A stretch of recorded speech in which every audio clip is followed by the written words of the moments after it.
Threat, cover left, cover left. The training, long hours, and constant shift changes, the work never stops for deputies. The library at Pensacola State College is a place where you'll find most college students trying to find a quiet place to study.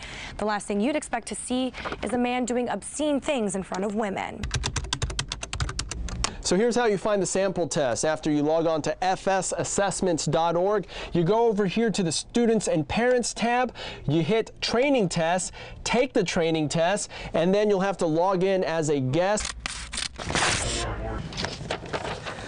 So how careful are you with your personal information before you throw it away? If you don't make the right decision, it could come back to haunt you. I'm here at Pensacola State College inside the WSRE studio where this town hall meeting will be taking place. You can see we're all set up and ready to go in about an hour. 3 major points to this plan. First of all, they want to start here by adding more doctors to the VA system. Next, they want to have more places for veterans to go to, so they want to add more veteran health care facilities throughout the U.S. Downtown Pensacola has grown over the years. People have many reasons why they want to live here. All the atmosphere in the different bars. I love the architecture. Just the availability and accessibility of a lot of restaurants and new things, especially that come in every day. That's why developers want to invest in downtown. They're looking at ideal properties like this one. People looking to buy alcohol at one of these store locations were turned away by a closed sign. And inside, a closer look.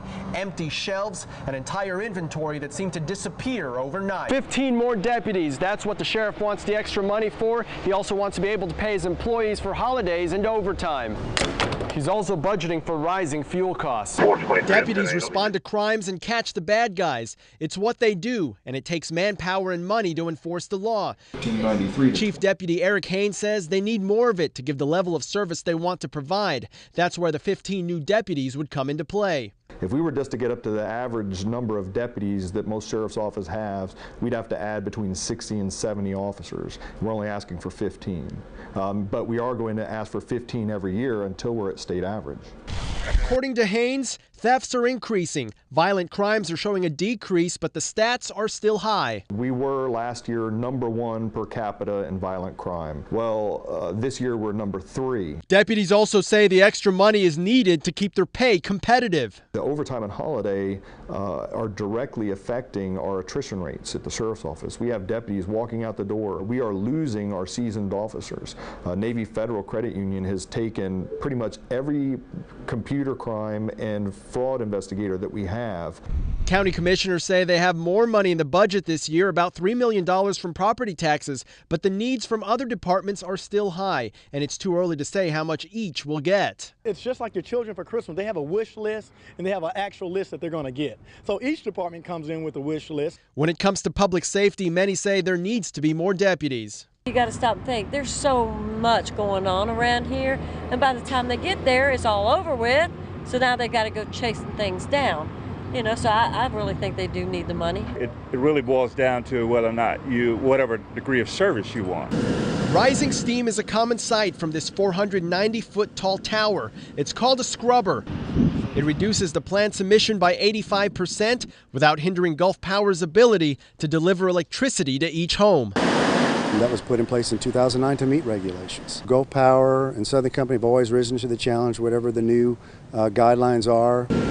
The scrubber cost Gulf Power nearly $650 million to build, causing the company to raise the rates on their customers. Hit the streets, and some Gulf Power customers say that's what will happen again. They're going to go up. You can't take the cheapest available energy source out there, get rid of it, and then not expect something to change.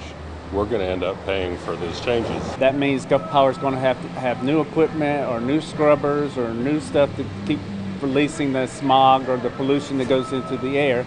So anything that Gulf Power is going to have to buy is going to trickle down to the customer. Whether Gulf Power will need to make changes to how this coal is processed is yet to be seen. The company is awaiting direction from the state. And as far as rates going up? That is a possibility, but right now we don't know. The EPA will have a year to finalize its guidelines, and then the states will have a year on top of that to decide how they want to determine those guidelines. For people who travel on the 3-mile bridge connecting Pensacola to Gulf Breeze, it's not always an easy commute. You're leaving it early in the morning, you're stuck. When you're coming back in the afternoon, if you don't get over there early enough, you're stuck. And no one likes to feel stranded. Major plans are in the works to replace this bridge and build a new one. The preferred plan right now is the Central West design. That's a design that could affect those businesses you see right as you enter Gulf Breeze. Project managers say it's the least disruptive plan for everyone. But for Scott Wheatley, who owns these businesses, he's worried about the long-term effects. It looks like they're going to be about 10 feet into our parking lot at minimum, all the way down the entirety of our properties. Businesses here range from a bar to a marina and a florist shop. Wheatley says customers love this area of Gulf Breeze because of its location. Sunset properties that are commercial, they just really don't exist that much in Santa Rosa County. In fact, this property here is the vast majority of it. But as far as the final plan for replacing the 53-year-old bridge, nothing is set in stone just yet. As busy as Highway 98 is, people still walk along it. They ride their bikes along it. People say this bike lane's been long needed. Others worry that it'll only add to the number of accidents. This is rush hour along 98. Car after car, bumper to bumper traffic. Wally Davis is a handyman for local businesses and often braves Highway 98 to get around. I ride my bike on Highway 98. However, I avoid the traffic times. I try to stay off 98 as much as possible because there is no safe way to ride on 98 because you can't see behind you. And I mean, people are honking at you as they go by. Absolutely not, no. They don't need to add bicycles into the mix of traffic out here. The resurfacing and the bike lanes is an 18-month project. Commissioners say Highway 98 will be revamped in 2 stages, and in the end will make people like Wally Davis feel safer when riding his bike alongside these cars. I think it's incredible. I'd love to be able to ride to Navarre and around down the beach and back. The project is expected to start in March.